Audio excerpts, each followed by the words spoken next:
Hi all. So ఈరోజు నా college day ఎలా జరిగిందో చూసాను. నిజంగా అసలు ఆర్టీసీ బస్ అంటే అసలుగా ఎలా ఉండిద్దని నేను రోజే తెలుసా అంత టఫ్గా ఉంది. 20 మినిట్స్ ఎప్పుడో బస్ ఎక్కితే 20 మినిట్స్ తర్వాత బస్ స్టార్ట్ చేశారు. ఈరోజు చాలా లేట్ అయిపోయింది.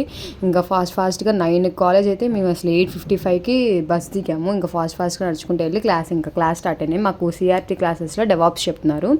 ఇంకా డెవాప్స్ విన్నాము. ఇంకా ల్యాప్టాప్స్కి ఛార్జింగ్ పెట్టుకొని ఫుల్ కనమ్జీ చేస్తారు ఆ ఛార్జింగ్ వారి దగ్గర అయితే. ఇంకా తర్వాత క్యాంటీన్కి వచ్చాము లంచ్ బ్రేక్లో. ఈరోజు లంచ్ లేదని చెప్పి ఇంకా క్యాంటీన్ దగ్గరికి వచ్చి అలా కూర్చున్నాం. తర్వాత రేపు నా బర్త్డే అని చెప్పి ఈరోజు ఇంకా మా ఫ్రెండ్ చేత మెహందీ పెట్టించేసుకున్నా. తర్వాత ఇంకా సంథింగ్ నేను మెహందీ పెట్టించుకున్నప్పుడు సెమినార్ హాల్లో ఏదో జరిగిందంట. అందుకే సర్లే చూద్దామని చెప్పి ఇంకా సెమినార్ హాల్కి వెళ్తే ఇంకా ఎంబీబీఏ వాళ్ళకి సంథింగ్ ఏదో ఇచ్చారు వాళ్ళకి.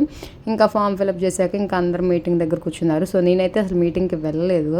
ఇంకా మీటింగ్ అయిపోయాక మా ఫ్రెండ్స్ అందరూ వచ్చి ఏం జరిగిందో చెప్పారు నాకు. నేను ఇంకా తర్వాత మేము ఈరోజు 4కే ఇంక ఇంటికి స్టార్ట్ అయిపోయాం. 4:20 దాకా ఆగకుండా. Thank you all. రేపటి వర్క్ ఖచ్చితంగా చూడండి.